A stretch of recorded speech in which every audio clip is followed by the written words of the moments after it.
محترم ناظرین، السلام علیکم ورحمۃ اللہ وبرکاتہ۔ میرا 6 سال کا بیٹا اسکول وین سے گھر نہیں پہنچا۔ ڈرائیور نے قسم کھائی کہ اس نے بچے کو گیٹ پر اتارا تھا۔ میں روتے ہوئے ڈرائیور کے گھر چلا گیا۔ وہاں مجھے بیٹے کا اسکول بیگ ملا۔ جب چین کھولی تو اندر سے ایک پرچی ملی جس پر لکھا ہوا تھا کہ ڈرائیور بے گناہ ہے، بچے کو اغوا کرنے والا کوئی غیر نہیں بلکہ دسمبر کی یک بستہ دوپہر اپنے عروج پر تھی اور آسمان پر گہرے سرمئی بادلوں نے ڈیرے ڈال رکھے تھے، جس کی وجہ سے دن کے 1:30 بجے بھی شام کا گہرا گمان ہو رہا تھا۔ سرد ہوائیں اس قدر تیز اور بے رحم تھیں کہ وہ گرم کپڑوں کے باوجود جسم میں سوئیاں چبھو رہی تھی، مگر میرے اندر کی تپش اور بے چینی اس شدید سردی پر بھی بھاری تھی۔ میں اپنے عالیشان گھر کے بڑے سے آہنی گیٹ پر کھڑا بار بار اپنی کلائی پر بندھی مہنگی گھڑی اور گلی کے اس ویران اور دھند آلود موڑ کو دیکھ رہا تھا جہاں سے روزانہ میرے جگر کے ٹکڑے کی سواری نمودار ہوتی تھی۔ 1:20 ہو چکے تھے اور معمول کے مطابق اسکول وین کے آنے میں 20 منٹ کی غیر معمولی تاخیر ہو چکی تھی۔ حالانکہ اللہ تعالیٰ کا دیا ہوا سب کچھ تھا، گھر میں 2 بڑی گاڑیاں اور ذاتی ڈرائیور بھی ہر وقت موجود رہتا تھا، مگر میرے 6 سالہ بیٹے معصوم ریحان کی ایک پیاری سی ضد کے آگے میں اپنی ساری دولت اور سہولتیں ہارتا جا رہا تھا۔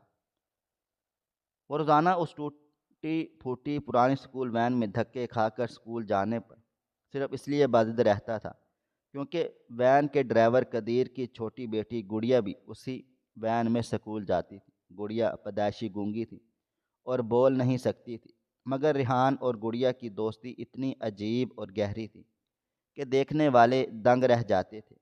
ریحان اکثر مجھ سے کہتا تھا کہ بابا، گڑیا زبان سے کچھ نہیں کہتی مگر وہ میری باتیں سب سے زیادہ سمجھتی ہے۔ اس کے پاس کھلونے نہیں ہیں تو کیا ہوا، میں اپنے کھلونے لے جا کر وین میں اس کے ساتھ کھیلتا کودتا ہوں۔ امیر اور غریب کے اس فرق کو مٹانے والی ان کی معصوم دوستی کی وجہ سے میں نے کبھی اسے وین میں جانے سے نہیں روکا، بلکہ مجھے خوشی ہوتی تھی کہ میرا بیٹا انسانیت کا درس سیکھ رہا ہے۔ مگر آج یہ تاخیر میرے دل میں وسوسوں کے نانگ پیدا کر رہی تھی۔ میرے پیچھے میرا بچپن کا دوست، میرا بزنس پارٹنر اور میری زندگی کا سب سے بڑا سہارا عمران کھڑا تھا، جو خود بھی سردی میں ٹھٹھر رہا تھا، مگر اس کی ساری توجہ مجھے حوصلہ دینے پر مرکوز تھی۔ وہ اپنی گرم اونی شال میرے لرزتے ہوئے کندھوں پر ڈالتے ہوئے انتہائی نرم لہجے میں بولا، یار، تم خواہ مخواہ خود کو اذیت دے رہے ہو اور پریشان ہو رہے ہو۔ آج دھند بہت زیادہ ہے اور شہر میں ٹریفک کا حال بھی تمہیں معلوم ہے، بس وین کہیں پھنس گئی ہوگی۔ قدیر ایک ذمہ دار ڈرائیور ہے اور ریحان تو شیر بچہ ہے، اسے کچھ نہیں ہوگا، تم اللہ پر بھروسہ رکھو۔ عمران کا لہجہ اتنا پرسکون اور اپنائیت بھرا تھا کہ میرے ڈوبتے دل کو تھوڑا سا قرار آ گیا۔ میں نے شکر گزار نظروں سے اس کی طرف دیکھا۔ عمران صرف میرا دوست نہیں تھا بلکہ میرے سگے بھائیوں سے بڑھ کر تھا۔ پچھلے 15 سالوں میں مجھ پر جب بھی کوئی کڑا وقت آیا یا کاروبار میں کوئی نقصان ہوا تو عمران ہمیشہ میرے آگے ڈھال بن کر کھڑا رہا۔ آج بھی اسے ایک اہم میٹنگ میں جانا تھا، مگر مجھے پریشان دیکھ کر وہ اپنا کروڑوں کا سودا چھوڑ کر صرف مجھے تسلی دینے کے لیے میرے پاس گیٹ پر کھڑا تھا۔ اچانک گلی کے موڑ پر چھائی ہوئی دھند کی سفید چادر ہلی اور اس کو چیرتی ہوئی پیلے رنگ کی وہ پرانی سکول وین نمودار ہوئی، جسے دیکھتے ہی میری رکی ہوئی سانسیں بحال ہوئیں اور میرے مرجھائے ہوئے چہرے پر زندگی کی لہر دوڑ گئی۔ میں نے جلدی سے گیٹ کھولا اور سڑک کے کنارے آ گیا۔ وین کا انجن ایک عجیب سی کھرکھراہٹ کے ساتھ میرے قریب آ کر بند ہوا اور بریک لگنے کی آواز آئی۔ ڈرائیور قدیر نے حسب معمول سردی سے بچنے کے لیے اپنے چہرے کو ایک پرانے بھورے سے مفلر سے لپیٹا ہوا تھا۔ دھند ایسی تھی کہ ہاتھ کو ہاتھ سجھائی نہ دیتا تھا۔ وہ تیزی سے نیچے اترا اور وین کا بھاری سلائڈنگ دروازہ کھولنے کے لیے پیچھے چلا آیا۔ میرے دل کی دھڑکن تیز تھی کیونکہ میں اپنے بیٹے کو گلے لگانے کے لیے بےتاب تھا۔ دروازہ کھلا اور بچے سردی سے سکڑے ہوئے شور مچاتے ہوئے ایک ایک کر کے اترنے لگے۔ میں نے مسکراتے ہوئے اپنے بازو پھیلا دیے تاکہ اپنے ننھے ریحان اور اس کی پیاری گڑیا کو دیکھ سکوں اور انہیں گلے سے لگا سکوں، مگر ایک ایک کر کے سارے بچے اتر گئے۔ وین خالی ہو گئی اور ریحان نیچے نہیں اترا۔ میرا مسکراتا ہوا چہرہ پتھر کا ہو گیا اور میرے پھیلے ہوئے بازو ہوا میں معلق رہ گئے۔ میرے وجود میں سنسنی خیز سرد لہر دوڑ گئی۔ میں نے دیوانہ وار آگے بڑھ کر وین کے اندر جھانکا۔ وہاں آخری سیٹ پر گڑیا اکیلی بیٹھی تھی۔ اس نے اپنے پرانے سے اسکول بیگ کو سینے سے لگایا ہوا تھا اور وہ سہمی ہوئی بڑی بڑی آنکھوں سے مجھے دیکھ رہی تھی، مگر اس کے ساتھ والی وہ سیٹ بالکل خالی تھی جہاں روزانہ ریحان بیٹھتا تھا اور گڑیا کے ساتھ ہنستا تھا۔ وہاں ریحانہ کا نام و نشان نہیں تھا۔ میرے حلق میں کانٹے چبھنے لگے اور میری آواز گلے میں پھنس کر رہ گئی۔ میں نے پلٹ کر قدیر کی طرف دیکھا جس کی ناک سردی سے لال ہو رہی تھی اور وہ اطمینان سے دروازہ بند کرنے والا تھا۔ میں نے شیر کی طرح دھاڑتے ہوئے قدیر کا گریبان دبوچ لیا اور چیخا، قدیر، ریحان کہاں ہے؟ وہ گڑیا کے ساتھ ہی تو بیٹھتا تھا، وہ کہاں پر رہ گیا؟ وہ اترا کیوں نہیں؟ قدیر ہکا بکا رہ گیا۔ اس کے چہرے کا رنگ فاق ہو گیا۔ اس نے حیرت اور خوف سے کانپتی ہوئی آواز میں کہا، صاحب جی، آپ یہ کیا کہہ رہے ہیں؟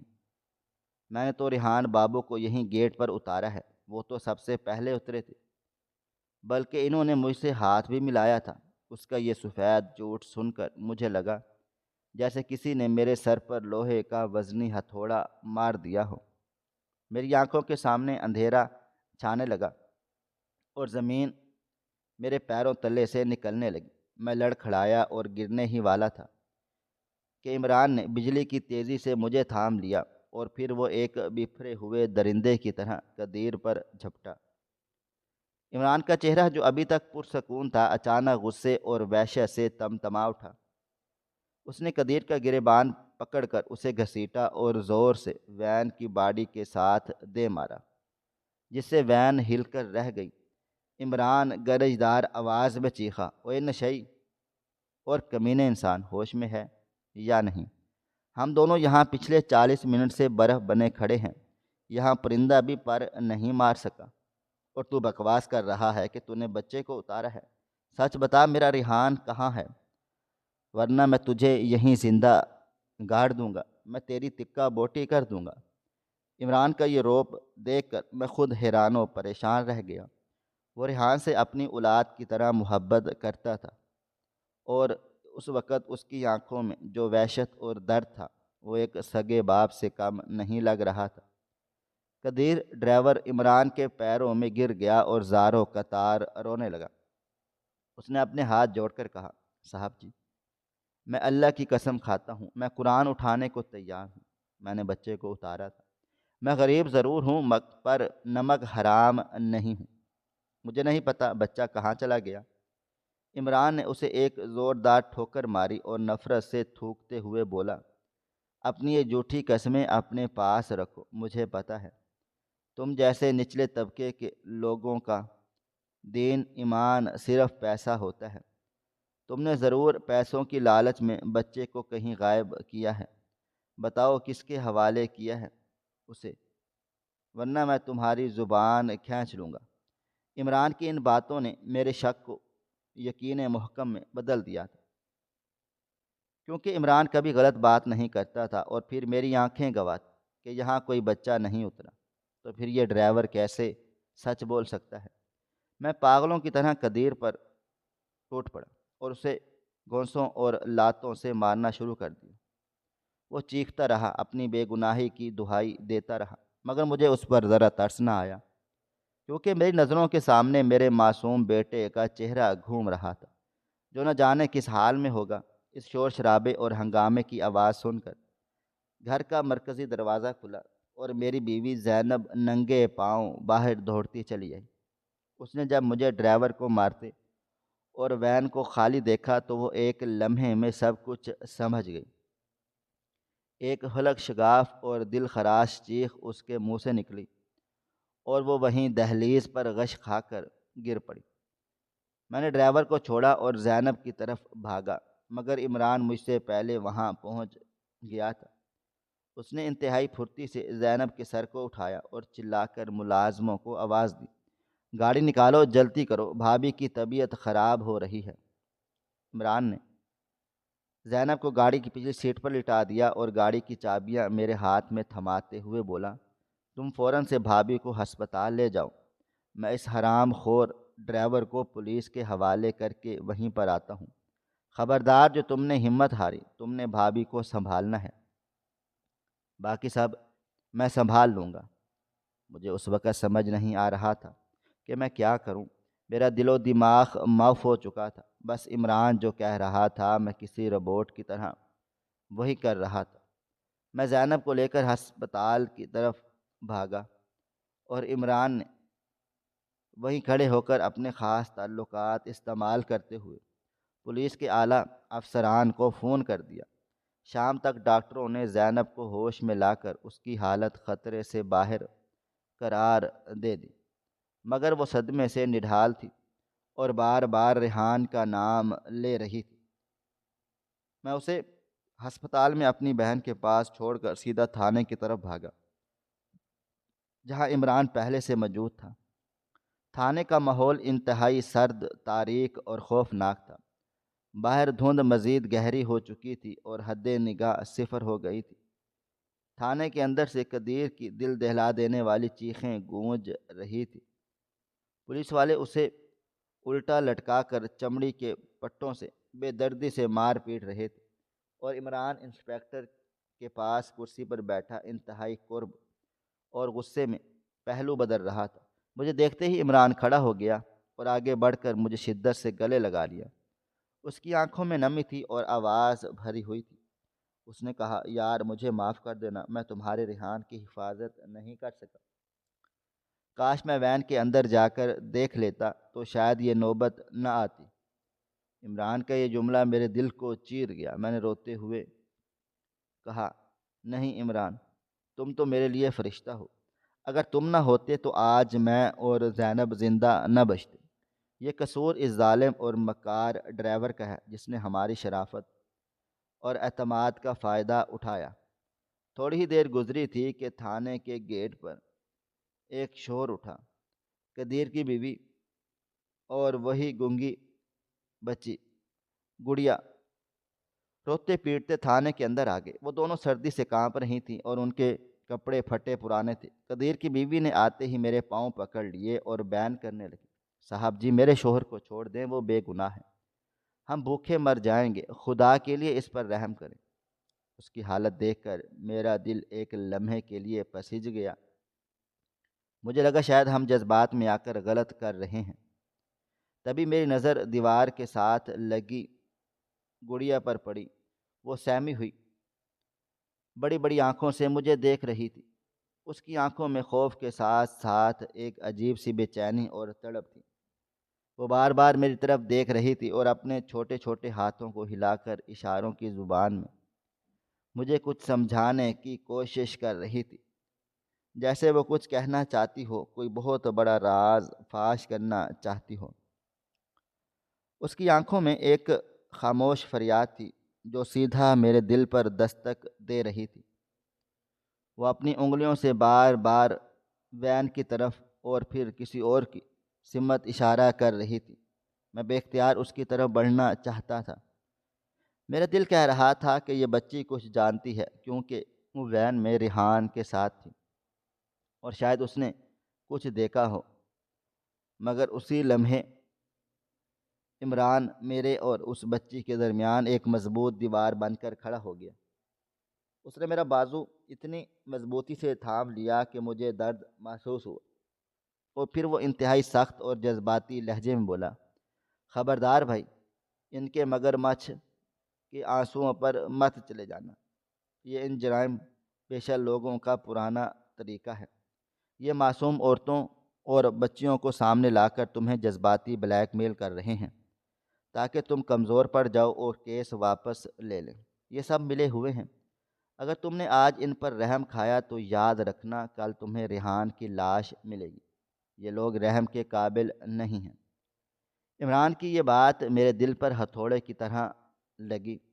ریحان کی لاش کا سنتے ہی میری ساری ہمدردی ختم ہو گئی اور نفرت کی آگ دوبارہ بھڑک اٹھی۔ گڑیا بیچاری عمران کے غصے والے تیور دیکھ کر سہم گئی اور پیچھے ہٹ گئی۔ اس نے ایک آخری حسرت بھری اور مایوس نگاہ مجھ پر ڈالی، جیسے کہہ رہی ہو کہ میری بات سن لیں صاحب، میں آپ کے بیٹے کا پتہ جانتی ہوں۔ مگر میں نے عمران کی باتوں میں آ کر گڑیا کی اس خاموش اور سچی زبان کو نظر انداز کر دیا اور غصے سے منہ پھیر لیا۔ عمران نے سپاہیوں کو ڈانٹ کر کہا، انہیں باہر نکالو، یہ تفتیش میں خلل ڈال رہے ہیں۔ سپاہیوں نے دھکے دے کر ماں بیٹی کو تھانے سے باہر سردی میں نکال دیا۔ رات کے 3 بج رہے تھے اور سردی اپنے عروج پر تھی۔ تھانے کے ٹھنڈے بینچ پر میں اور عمران بیٹھے تھے۔ عمران نے کینٹین سے چائے منگوائی اور اپنے حصے کی چائے بھی مجھے زور زبردستی پلا دی۔ پھر اس نے اپنا گرم کوٹ اتار کر مجھے پہنا دیا، کیونکہ میں سردی اور خوف سے لرز رہا تھا۔ میں نے کانپتے ہوئے ہونٹوں سے اس سے کہا، عمران تم گھر چلے جاؤ، تمہیں صبح اہم بزنس ڈیل کے لیے جانا ہے، تم کیوں اپنی طبیعت خراب کر رہے ہو؟ مگر اس نے میرے ٹھنڈے ہاتھ کو اپنے گرم ہاتھوں میں مضبوطی سے تھام لیا اور آنکھوں میں آنکھیں ڈال کر کہا، کیسی باتیں کرتے ہو یار، میرا بھتیجا غائب ہے اور میں گھر جا کر سو جاؤں؟ لعنت ہے ایسی زندگی پر۔ میں آخری سانس تک تمہارے ساتھ یہیں بیٹھوں گا جب تک ریحان مل نہیں جاتا۔ میں یہاں سے 1 انچ بھی نہیں ہلوں گا، چاہے میرے کروڑوں کا نقصان ہو جائے، مجھے پرواہ نہیں، بس مجھے میرا ریحان چاہیے ہے۔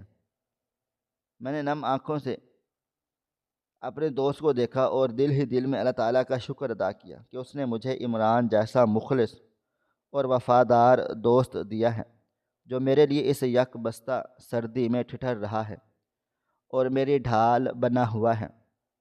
اگر آج یہ میرے ساتھ نہ ہوتا تو شاید غم اور صدمے سے میرا دم نکل جاتا۔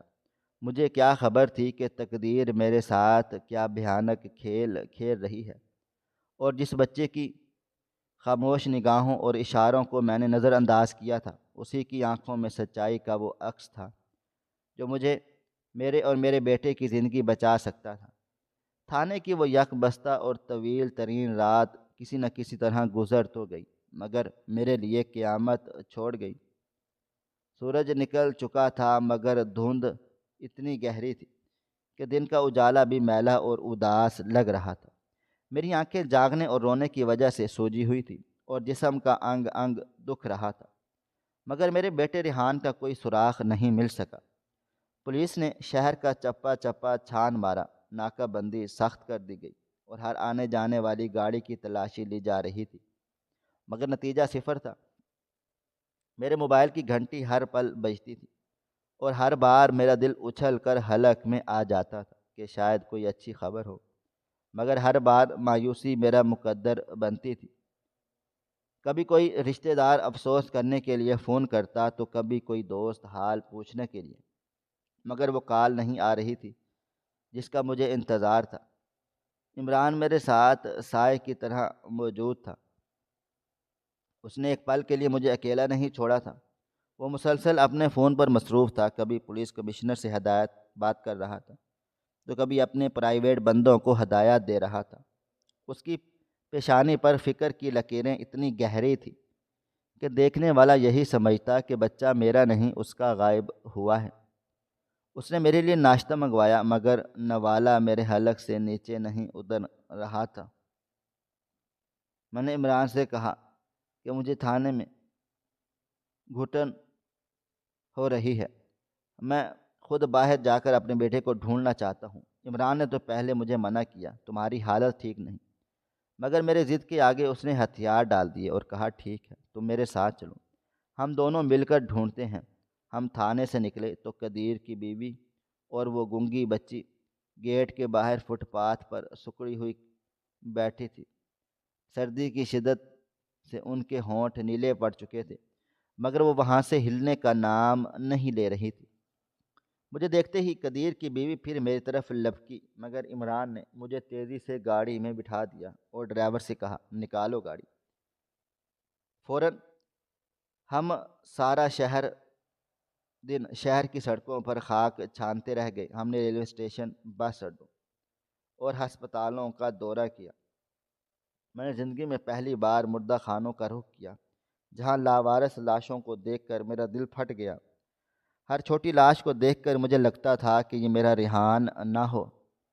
کپ کپاتے ہاتھوں سے جب میں لاش کے چہرے سے کپڑا ہٹاتا اور وہ ریحان نہ ہوتا تو مجھے ایک نئی زندگی ملتی تھی، مگر ساتھ ہی ساتھ یہ خوف دامنگیر ہوتا جا رہا تھا۔ اگر وہ یہاں نہیں ہے تو کہاں ہے؟ ہم نے شہر کی دیواروں پر اشتہارات لگوا دیے، مساجد میں اعلانات کروا دیے، سوشل میڈیا پر ریحان کی تصویریں وائرل کر دیں، مگر کوئی خبر نہ ملی۔ دوپہر ڈھلنے لگی اور سورج مغرب کی طرف جھکنے لگا، مگر میرے بیٹے کی خبر نہ آئی۔ میری امید اب دم توڑ رہی تھی اور وسوسے میرے دماغ کو جکڑ رہے تھے۔ کیا کسی نے اسے مار تو نہیں دیا ہوگا؟ کیا وہ بھوکا پیاسا ہوگا؟ کیا وہ مجھے پکار رہا ہوگا؟ یہ سوچیں مجھے پاگل کر رہی تھی۔ عمران مجھے ہر موڑ پر سنبھالتا رہا، پانی پلاتا رہا اور حوصلہ دیتا رہا کہ دیکھنا شام تک کوئی نہ کوئی خبر ضرور آ جائے گی۔ ہم تھک ہار کر واپس تھانے پہنچے تو وہاں کا منظر مزید خوفناک ہو چکا تھا۔ قدیر ڈرائیور اب بولنے کے قابل بھی نہیں رہا تھا۔ پولیس کے بدترین تشدد نے اس کی کھال ادھیڑ ڈالی تھی۔ اس کا جسم نیلے اور کالے نشانوں سے بھر چکا تھا۔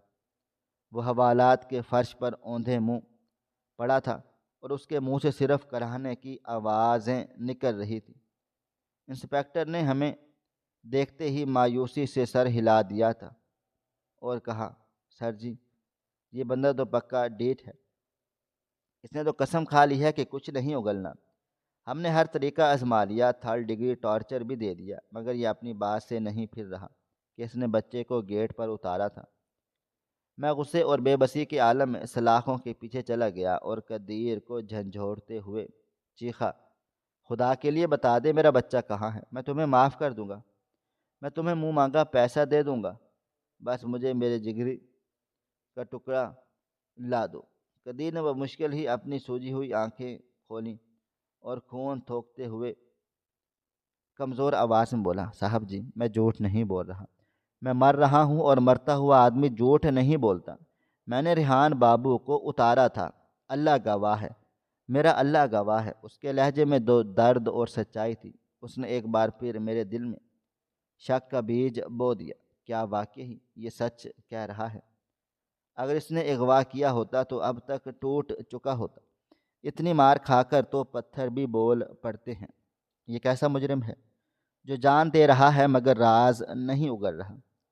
ابھی میں اسی کشمکش میں تھا کہ عمران نے میرے کندھے پر ہاتھ رکھا اور غصے سے بولا، اس کی اداکاری پر مت جاؤ بھائی، یہ عادی مجرم ہے، یہ تمہیں بلیک میل کر رہا ہے، جذباتی کر رہا ہے تاکہ تم کیس واپس لے لو۔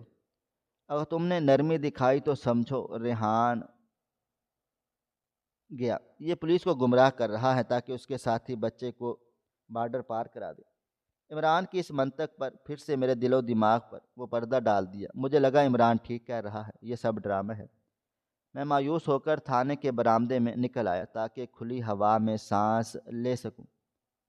اندر کی بو اور چیخیں میرے اعصاب پر سوار ہو چکی تھیں۔ باہر شام کا اندھیرا پھیل چکا تھا اور دھند نے دوبارہ اپنا راج قائم کر لیا تھا۔ تھانے کے احاطے میں ویرانی تھی، صرف گیٹ کے پاس مدھم سی روشنی جل رہی تھی۔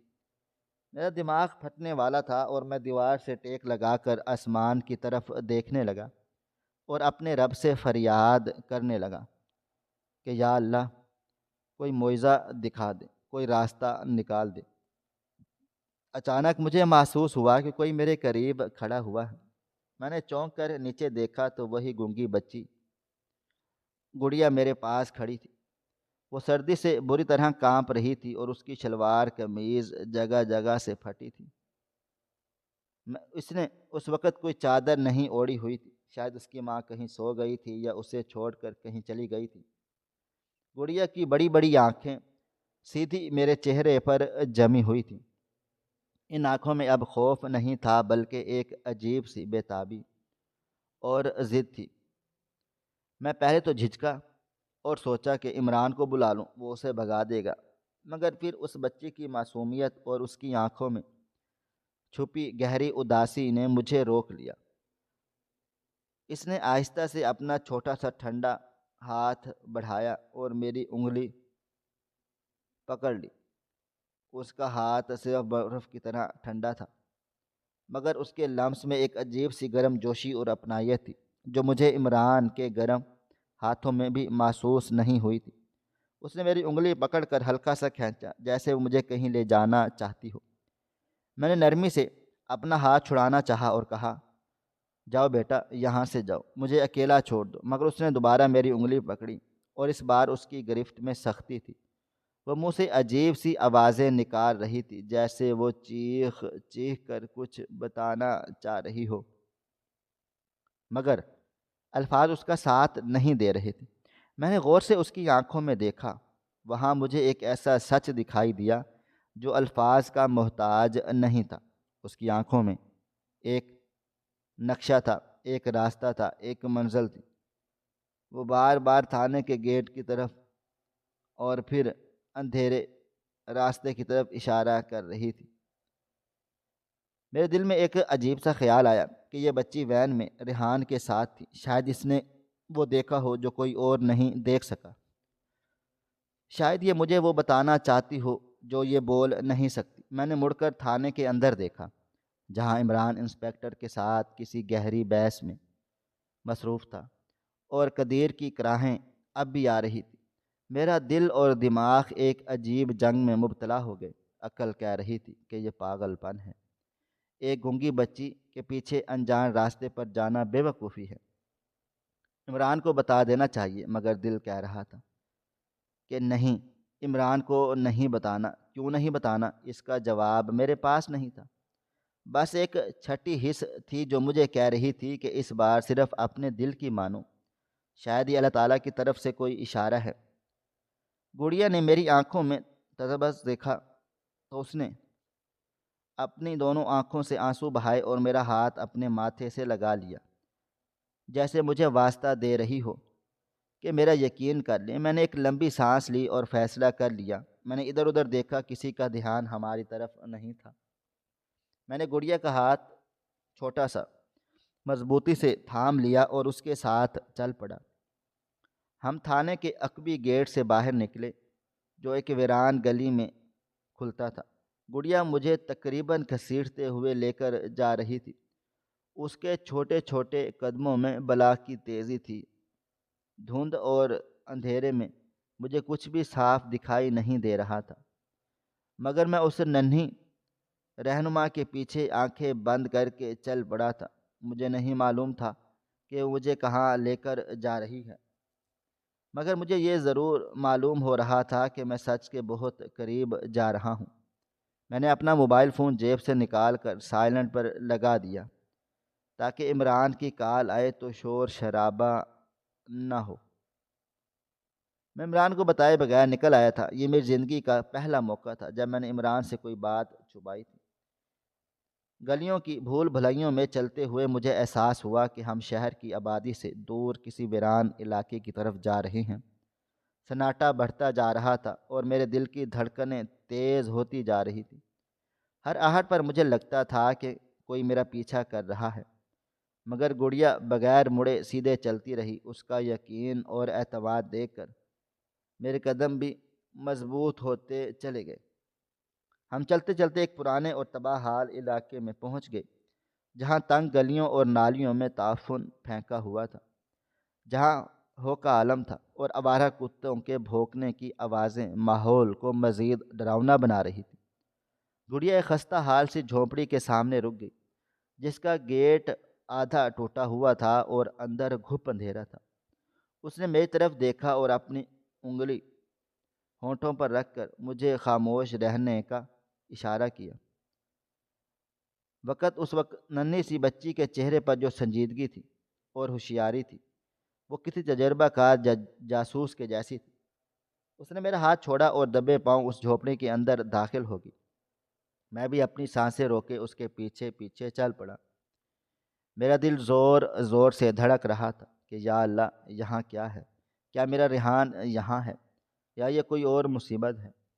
مگر اب واپسی کا راستہ نہیں تھا۔ میں سچ کی دہلیز پر کھڑا تھا اور یہ گنگی بچی میرے اور اس راج کے درمیان واحد پل تھی جس پر چل کر میں نے اپنی منزل پر پہنچنا تھا۔ میں اندر چلا گیا۔ یہ قدیر ڈرائیور کا گھر تھا۔ میں ٹھٹک کر رہ گیا۔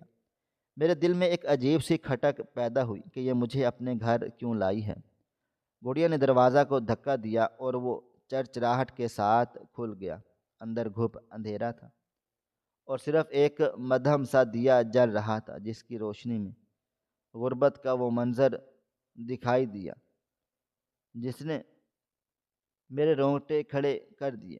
چھت میں سوراخ تھے، فرش کچا تھا اور ایک کونے میں ٹوٹی ہوئی چارپائی پڑی تھی، مگر میری نظر ان سب چیزوں کو نظر انداز کرتی ہوئی سیدھا اس چیز پر جا کر رک گئی جو چارپائی کے نیچے چھپائی گئی تھی۔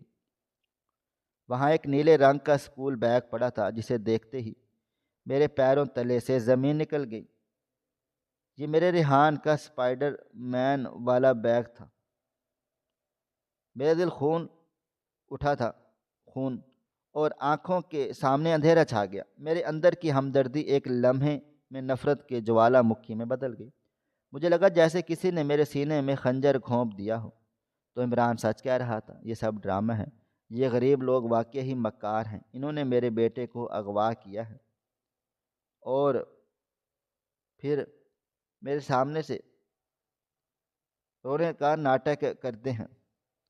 میں نے نفرت بھری نظروں سے گڑیا کو دیکھا جو کونے میں کھڑی سہمی ہوئی مجھے دیکھ رہی تھی۔ مجھے اس معصوم چہرے کے پیچھے ایک شاطر مجرم دکھائی دینے لگا۔ میں نے غصے سے آگے بڑھ کر بیگ کو اٹھایا اور اسے سینے سے لگا لیا۔ میرا شک اب یقین کامل میں بدل چکا تھا کہ قدیر ہی مجرم ہے اور یہ بچی شاید مجھے یہاں لا کر سودا کرنا چاہتی ہے۔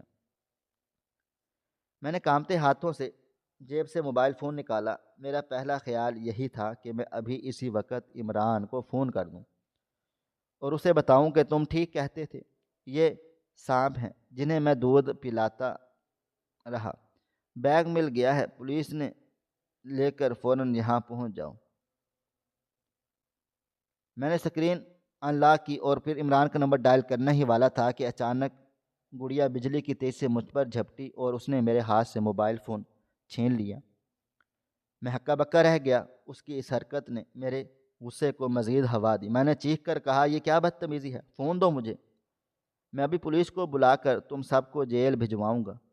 تم لوگوں نے میرے اعتماد کا خون کر دیا ہے۔ مگر گڑیا نے موبائل فون نہیں دیا، بلکہ وہ میرے پیروں میں گر گئی اور اس نے موبائل اپنی پیٹھ پیچھے چھپا لیا۔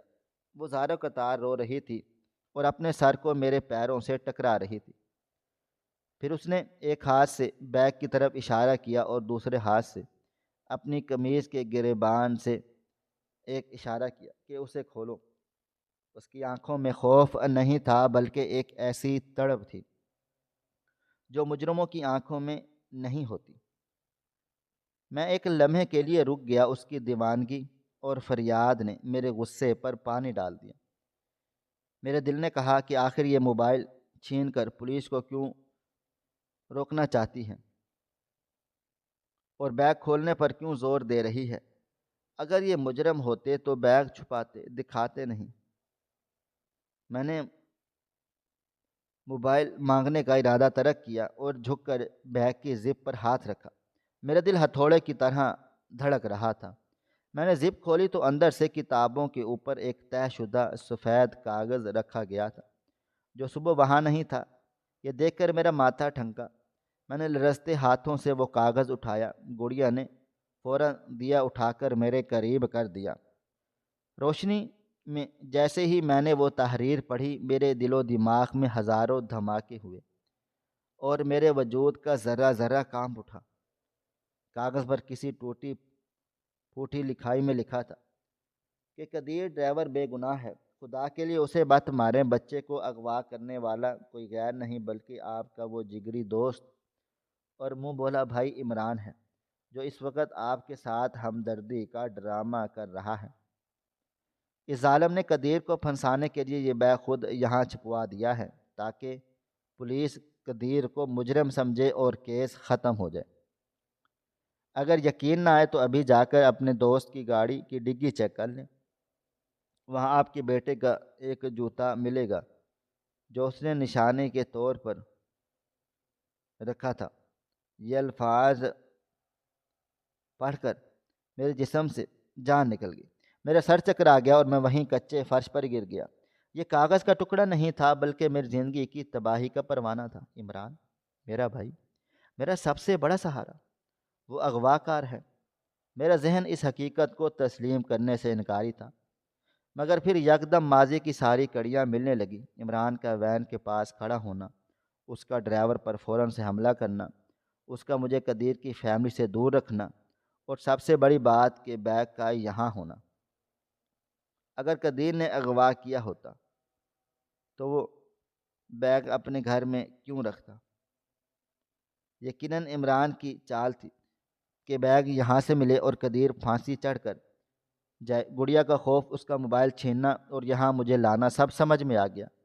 یہ بچی جانتی تھی اگر میں نے عمران کو فون کر دیا تو وہ ہوشیار ہو جائے گا یا مجھے بھی مار دے گا۔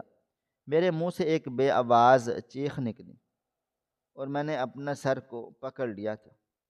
جس شخص پر میں نے اندھا دھند اعتماد کیا، اس نے میری پیٹھ میں خنجر گھونپا تھا۔ میں صدمے سے پاگل ہو رہا تھا، تبھی گڑیا نے اپنا ننھا سا ہاتھ میرے لرزتے ہوئے کندھے پر رکھا۔ اس کا لمس مجھے بتا رہا تھا کہ اب رونے کا وقت نہیں ہے، بلکہ اس شیطان سے اپنے بیٹے کو چھیننے کا وقت آ گیا ہے۔ یہ انکشاف میری روح کو زخمی کر گیا تھا، مگر اس نے مجھے ایک نئی طاقت دی تھی۔ اب مجھے عمران سے لڑنا تھا، مگر خاموشی سے۔ میرے ہاتھوں میں وہ کاغذ کا ٹکڑا نہیں تھا بلکہ میری بربادی کا نوشتہ تھا، اور میری آنکھوں کے سامنے پڑا وہ بیگ میرے بیٹے کی زندگی کا ثبوت تھا، جسے دیکھ کر میرے اندر کا باپ تڑپ اٹھا تھا، مگر میرے اندر کا انسان اس وقت کرچی ہو چکا تھا، کیونکہ جس شخص کو میں نے دیوتا بنا کر پوجا تھا وہ شیطان نکلا تھا۔ اس کچی اور ٹوٹی ہوئی جھگی کے فرش پر بیٹھ کر میں نے زندگی کا سب سے کڑوا گھونٹ بھرا۔ مجھے گڑیا کی وہ سہمی ہوئی آنکھیں یاد آئیں جنہوں نے مجھے سچ کا راستہ دکھا دیا۔ میں نے کانپتے ہوئے ہاتھوں سے اس ننھی سی بچی کے سر پر ہاتھ رکھا جس نے اپنی معذوری کے باوجود وہ کام کر دکھایا جو بولنے والے اور سننے والے نہیں کر سکتے تھے۔ میں نے اپنے آنسو پہنچے اور اٹھ کھڑا ہوا، کیونکہ اب وقت رونے کا نہیں تھا، اب وقت حساب لینے کا تھا۔ میں نے گڑیا کو اشارہ کیا کہ وہ یہیں رہے اور کسی کو اندر نہ آنے دے۔ میں نے وہ کاغذ اپنی جیب میں چھپا دیا اور ایک نئے عزم اور ایک نفرت کی آگ سینے میں لے کر جھگی سے باہر نکل آیا۔ میرا دل و دماغ اب برف کی طرح ٹھنڈا ہو چکا تھا اور دل میں انتقام کا الاؤ دہک رہا تھا۔ میں نے فیصلہ کر لیا تھا کہ میں عمران کو اتنی آسانی سے نہیں چھوڑوں گا، میں اسے اسی کے ہی جال میں پھنساؤں گا۔ میں تیز قدموں سے چلتا ہوا واپس تھانے کی طرف بڑھا۔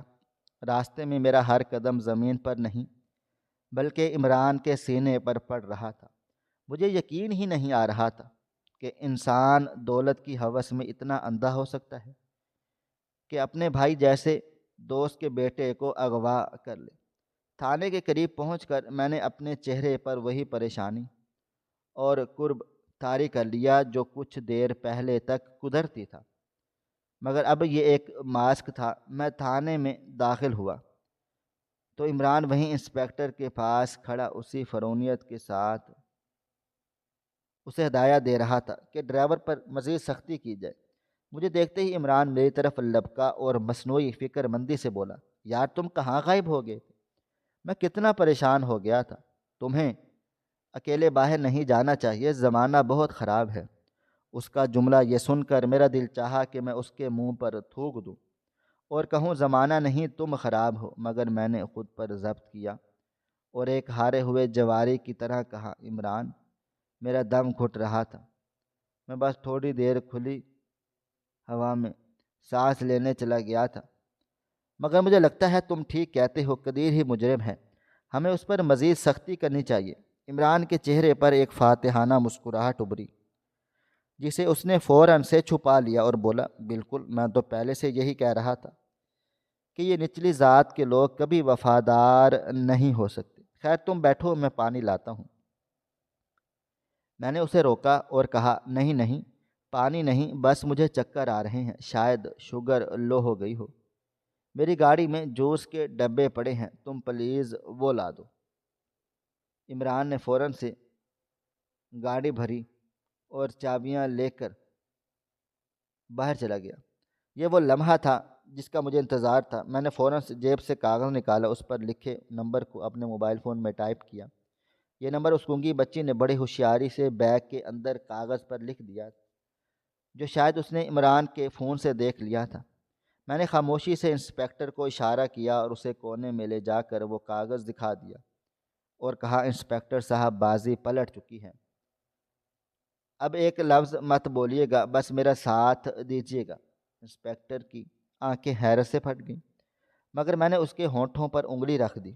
اتنے میں عمران واپس چلا آیا تو میں نے موبائل جیب میں ڈال دیا۔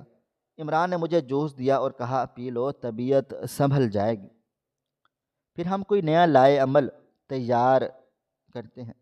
میں نے جوس کا گھونٹ بھرا اور عمران کی آنکھوں میں آنکھیں ڈال کر کہا، عمران، مجھے ایک مخبر کا فون آیا ہے، اس نے کہا ہے کہ اگر میں ابھی اور اسی وقت پرانی شگل مل کے گودام میں پہنچ جاؤں تو مجھے ریحان مل سکتا ہے۔ وہ کہہ رہا تھا کہ اغوا کار وہیں چھپے ہیں۔ عمران یہ سنتے ہی بوکھلا گیا، اس کے چہرے کا رنگ فاق ہو گیا، کیونکہ یہ وہی جگہ تھی جہاں اس نے حیران کو چھپایا ہوا تھا، اور وہ ہکلا گیا۔ کون مخبر؟ کس نے خبر دی؟ کس نے فون کیا؟ یہ جھوٹ بھی ہو سکتا ہے، پولیس کو بتانا چاہیے۔ میں نے اس کا ہاتھ پکڑا اور جذباتی انداز میں کہا، نہیں عمران، اس نے کہا ہے پولیس کو بتایا تو وہ بچے کو مار ڈالیں گے، مجھے اکیلے جانا ہے، تم میرے ساتھ چلو گے نا؟ تم ہی تو میرے واحد سہارے ہو۔ عمران بری طرح پھنس چکا تھا، اگر وہ انکار کرتا تو شک ہوتا، اور اگر ہاں کرتا تو وہ اپنی ہی موت کی طرف جاتا، مگر اس کے پاس کوئی راستہ نہیں بچا تھا۔ اس نے پسینہ پوچھتے ہوئے کہا، ہاں ہاں بالکل، میں چلوں گا، چلو چلتے ہیں۔ ہم دونوں تھانے سے نکلے اور عمران کی گاڑی میں بیٹھ گئے۔ میں نے کہا، تم گاڑی چلاؤ، مجھ سے ڈرائیونگ نہیں ہوگی۔ عمران ڈرائیونگ سیٹ پر بیٹھا اور گاڑی شہر کی سڑکوں پر دوڑنے لگی۔ راستے بھر عمران خاموش رہا، بار بار شیشے میں دیکھ رہا تھا۔ اس کی پیشانی پر پسینے کے قطرے تھے جو اس کے اندر کے خوف کی غمغازی کر رہے تھے۔ میں سیٹ کی پشت سے ٹیک لگائے اسے دیکھ رہا تھا اور سوچ رہا تھا کہ یہ وہی شخص ہے جس کے ساتھ میں نے بچپن گزارا، جس کے ساتھ میں نے نوالا توڑ کر کھایا، آج میرے بیٹے کی قیمت لگانے نکلا تھا۔ گاڑی شہر سے باہر ویران راستے پر مڑ گئی۔ اندھیرا مزید گہرا ہو چکا تھا اور سناٹا چیخ رہا تھا۔ آخر کار پرانے شوگر مل کا ویران گیٹ نظر آ گیا۔ عمران نے گاڑی روکی اور ڈرتے ڈرتے بولا، یار یہاں تو کوئی بھی نہیں ہے، لگتا ہے یہ جگہ ٹھیک نہیں، واپس چلتے ہیں۔ میں نے سخت لہجے میں کہا، نہیں عمران، گاڑی اندر لے چلو، میرا دل کہتا ہے کہ ریحان یہی ہے۔ عمران نے مجبوری میں گاڑی اندر داخل کی اور ایک بڑے سے ہال کے سامنے روک دی۔ میں نے گاڑی سے اترتے ہی کہا، عمران ڈگی کھولو، مجھے ٹارچ چاہیے۔ عمران نے ہچکچاتے ہوئے کہا، ٹارچ میرے موبائل میں بھی ہے، چھوڑو ڈگی کو۔ مگر میں نے خود سے زیادہ ڈگی کا لیور کھینچ دیا۔ ڈگی کھلی تو اندر ایک کونے میں ریحان کا چھوٹا سا جوتا پڑا تھا، جسے دیکھتے ہی میرے ضبط کے سارے بندھن ٹوٹ گئے۔ یہ وہی جوتا تھا جو گڑیا کے خط میں لکھا تھا۔ اب ثبوت میرے سامنے تھا اور مجرم میرے سامنے کھڑا تھا۔ میں نے وہ جوتا اٹھایا اور عمران کے سامنے لہرا دیا۔ عمران کے چہرے پر ہوائیاں اڑنے لگیں، اس کی ٹانگیں کانپنے لگیں۔ وہ کچھ کہنے ہی والا تھا کہ میں نے پوری طاقت سے ایک زوردار مکہ اس کے منہ پر رسید کر دیا۔ عمران لڑکھڑا کر گرا۔ میں شیر کی طرح اس پر ٹوٹ پڑا اور اسے مارنا شروع کر دیا۔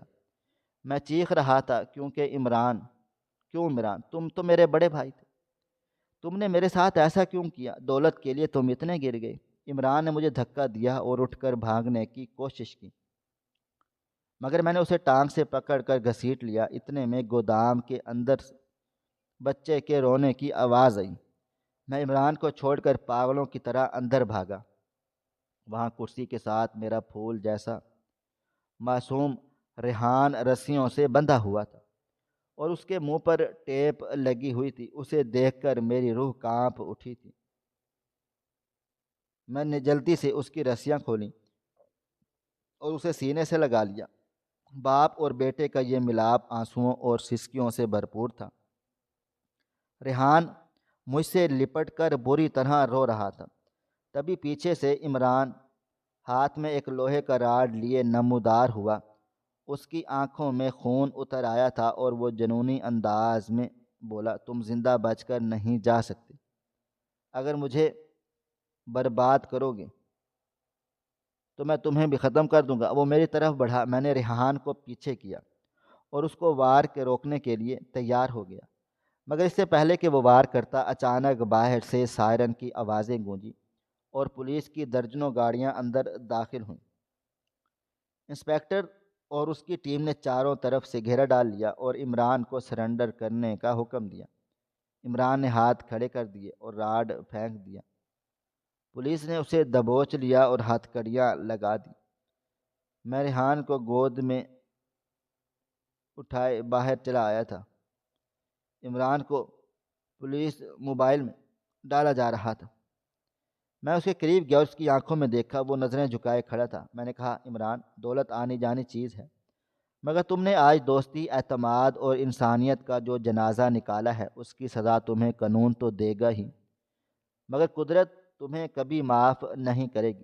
میں نے اسے تھپڑ نہیں مارا کیونکہ اب وہ میری نظر میں کیڑے مکوڑے سے بھی بدتر ہو چکا تھا۔ پولیس عمران کو لے گئی اور میں ریحان کو لے کر سیدھا تھانے پہنچ۔ وہاں پہنچ کر میں نے سب سے پہلے حوالات کی طرف چلا گیا، جہاں قدیر نیم مردہ حالت میں پڑا ہوا تھا۔ انسپکٹر نے اسے باہر نکالا۔ قدیر مجھے دیکھتے ہی پھر سے سہم گیا اور میں اس کا ہاتھ جوڑ لیے تھے، مگر اس بات اسے بولنے کا موقع نہیں دیا گیا۔ میں آگے بڑھا اور اس غریب اور بے گناہ انسان کے قدموں میں گر گیا۔ میں نے اس کے میلے اور زخمی پاؤں پکڑ لیے اور پھوٹ پھوٹ کر رونے لگا۔ مجھے معاف کر دو قدیر، مجھے معاف کر دو۔ میں اندھا ہو گیا تھا۔ میں نے تمہاری ایمانداری پر شک کیا، میں نے تمہاری غربت کو تمہارا جرم سمجھ لیا۔ میں گناہ گار ہوں۔ قدیر ہڑبڑا سا گیا۔ اس نے مجھے اٹھانے کی کوشش کی۔ صاحب جی، یہ آپ کیا کر رہے ہیں؟ آپ مالک ہیں میرے، پیروں میں مت گریں۔ مگر میں اسے چھوڑ نہیں رہا تھا۔ میرا ضمیر مجھے ملامت کر رہا تھا کہ میں نے اپنوں پر اعتبار کیا اور غیروں کو جوتا مارا، حالانکہ وہ غیر ہی میرے اصل ہی اپنے تھے۔ پاس کھڑی قدیر کی بیوی اور گڑیا بھی رو رہی تھی۔ میں نے اٹھا اور گڑیا کے سر پر ہاتھ رکھا اور اسے ماتھے پر چوما۔ میں نے کہا، میری بچی، تم گونگی نہیں ہو، تم تو اس پوری دنیا میں سب سے سچی آواز ہو۔ تم نے میرے بیٹے کی جان بچائی۔ آج سے تم میری بیٹی ہو۔ ریحان کی طرح تمہاری ہر ذمہ داری میری ہے۔ انسپکٹر اور پورا تھانہ سر جھکائے کھڑا ہوا تھا۔ اس رات وہاں موجود ہر شخص نے ایک سبق سیکھا۔ میں نے قدیر کو گلے سے لگا لیا اور اس سے وعدہ کیا کہ جب تک میں زندہ ہوں تمہارے دن پر نہیں آنچ آنے دوں گا، خاندان پر بھی، اور عمران جیسے سانپوں کو میں نے عبرت کا نشان بناؤں گا۔ میں ریحان کو لے کر گھر پہنچا تو زینب انتظار میں تھی۔ ماں بیٹے کا ملاپ دیکھ کر میری آنکھیں بھیگ گئیں، مگر دل میں ایک سکون تھا کہ میرا بیٹا واپس آ گیا۔ اگلے دن اخبارات میں یہ خبر شہ سرخیوں میں تھی کہ ایک دوست نے دوست کو دھوکہ دے دیا، مگر ایک غریب گونگی بچی نے انسانیت کی لاج رکھ لی۔ عمران کو عمر قید کی سزا ہوئی، مگر میرے لیے سب سے بڑی سزا میرا اپنا پچھتاوا تھا، جو مجھے ساری زندگی یاد دلاتا رہا کہ کبھی ظاہری لباس اور خونی رشتوں پر آنکھیں بند کر کے بھروسہ نہ کرنا، اور کبھی کسی کے میلے کپڑے دیکھ کر اسے چور نہ سمجھنا، کیونکہ اکثر ہیرے کوئلے کی کان میں ہی ملتے ہیں اور سانپ اکثر پھولوں کی ٹوکری میں چھپے ہوتے ہیں۔ ناظرین، آپ کو ہماری آج کی کہانی کیسی لگی؟ کمنٹ باکس میں اپنی رائے کا اظہار ضرور کریں۔ خواہش صرف اتنی ہے کہ کچھ الفاظ لکھوں جس سے کوئی گمراہی کے راستے پر جاتے جاتے رک جائے، اور نہ بھی رکے تو سوچ میں ضرور پڑ جائے۔